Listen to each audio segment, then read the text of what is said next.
परिवार वाले भी इतिहास गलत पढ़ाते हैं, नहीं? जैसे छोटे बच्चे को इतिहास गलत कैसे पढ़ाते, देखिए मम्मी क्या कहती है कि देखो तुम्हारे जो दादा हैं वो ठीक नहीं हैं। पापा क्या पढ़ाते हैं कि जो तुम्हारे मामा है वो, हाँ। अब बच्चा कंफ्यूज है।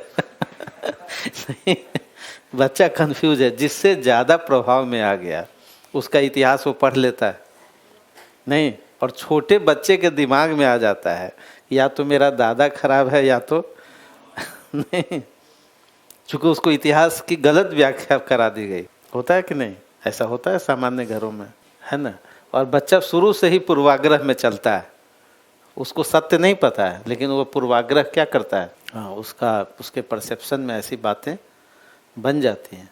तो कहने का मतलब है कि इतिहास घटनाओं की व्याख्या हो सकती है, ठीक है, लेकिन साहित्य इस पर नज़र डालता ही नहीं है। साहित्य नज़र ये डालेगा कि दादाजी ने कौन परोपकार का काम किया था, उस पर कोई कहानी लिखेगा। अब तो वो तो युग सत्य है, नहीं? अगर साहित्य को पकड़ना होगा तो क्या पकड़ेगा? इन घटनाओं को नहीं पकड़ेगा। साहित्य बड़े मूल्यों को पकड़ता है, और इसलिए जब बड़े मूल्य को पकड़ता है तो घटनाएं वो क्या हो जाती हैं, वो जो संदेश होता है वो शाश्वत होता है, ठीक है। जैसे साहित्य पकड़ेगा कि नहीं, बुजुर्गों की सेवा करनी चाहिए, ये शाश्वत मूल्य है, और इस पर कोई कहानी रचेगा, जबकि इतिहास की घटनाओं को तोड़ा मरोड़ा जा सकता है, ठीक है। जैसे हम औरंगज़ेब को पढ़ा सकते हैं कि ये तो बहुत सारे मंदिर इसने तोड़े, हमने पढ़ा दिया, चूँकि नया जनरेशन हमको क्या बनाना है, हमको ये बनाना है कि अगला जो जनरेशन है वो मुस्लिम से हेट करे, तो हमने ऐसा पढ़ा दिया। अगर इसी इतिहास को पढ़ाना होगा तो हम ये पढ़ा सकते हैं कि सत्ता का स्वभाव होता है, उसके राजनीति में जो भी आएगा उसको तोड़ा जाएगा, चाहे वो मंदिर आए चाहे मस्जिद आए। तो सत्ता का एक नेचर होता है। अब एक ही फैक्ट को आपने कई तरीके से पढ़ाया, यानी जैसा हम समाज बनाना चाहते हैं वैसा हम क्या करते हैं, इतिहास पढ़ाते हैं या इतिहास की व्याख्या करते हैं, ठीक है। तो पैरा चेंज करके अब जयशंकर प्रसाद ने इतिहास की व्याख्या कैसे की? जयशंकर प्रसाद कहते हैं कि मेरा जो इरादा है, मेरी जो इच्छा है, वो इतिहास के उन अंशों को लेना है जिन्होंने भारत को बनाने का प्रयत्न किया।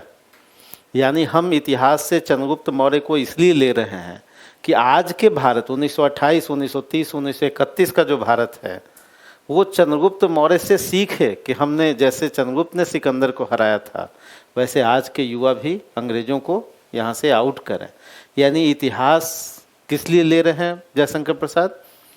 प्रेजेंट जो चुनौतियाँ हैं, जो राष्ट्रीय आंदोलन की चुनौतियाँ हैं और जो नया भारत बनेगा उसके निर्माण के लिए, ठीक है।